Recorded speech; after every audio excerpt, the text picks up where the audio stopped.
बिस्मिल्लाहिर्रहमानिर्रहीम। अस्सलाम वालेकुम नाज़रीन। तो नाज़रीन, आखिर सऊदी अरबिया गवर्नमेंट का ऐसा फ़ैसला सामने आ गया है जिसमें सऊदी अरबिया मुक़ीम गैर मुल्की मुलाज़मी जो हैं उनके लिए एक बहुत बड़ी खुशखबरी आज की वीडियो में आपके साथ शेयर करने वाली हूँ। तो दोस्तों, एक्चुअली होता क्या है, बाज़ औक़ात मुल्क की मुलाज़मतें जो होती हैं, जब रिपोर्ट पहुंचती है तो उनका कफ़ील स्पॉन्सर या उनका बंदा लेने नहीं आता, मतलब वो वहीं पर रहती हैं।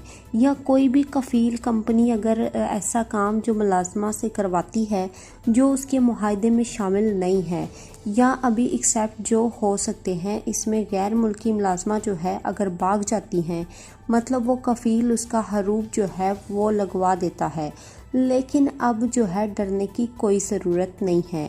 उनके लिए Saudi Arabia ministry of social development ने स्पेशल केयर सेंटर जो है वो बना दिए हैं। तो तमाम तर डिटेल आपके साथ शेयर करूंगी। तो वीडियो को सबसे पहले लाइक कर दें और चैनल को जल्दी से सब्सक्राइब कर दें और साथ ही बेल आइकन को भी दबा लें ताकि मज़ीद अपडेट्स मिलती रहें। सबसे पहले बात करते हैं, जो गैर मुल्की मुलाज़मा एयरपोर्ट पहुंचती है तो सबसे पहले उसे जो है वो केयर सेंटर के हवाले किया जाएगा। वहां पे तमाम कार्रवाई करने के बाद कंपनी या कफ़ील के साथ जाने दिया जाएगा।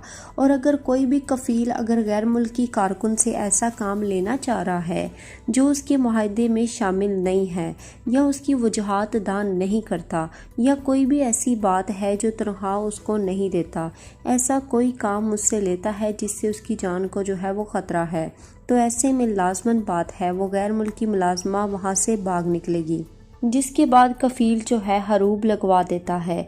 लेकिन इस हरूब से आपको डरना नहीं है, क्योंकि Saudi of human social resource development ने जो है सेंटर जो है वो बना रखे हैं, जहाँ पे उन गैर मुल्की मुलाज़माओं को जो है वो रहाइश दी जाएगी। दोस्तों, उम्मीद है आज की वीडियो पसंद आई होगी। वीडियो पसंद आने की सूरत में वीडियो को जल्दी से लाइक कर लें, और अगर अभी तक यार आपने सब्सक्राइब नहीं किया तो जल्दी से सब्सक्राइब कर दें और साथ ही बेल आइकन को भी क्लिक कर दें ताकि मज़ीद जो है अपडेट्स आप तक पहुंचती रहें।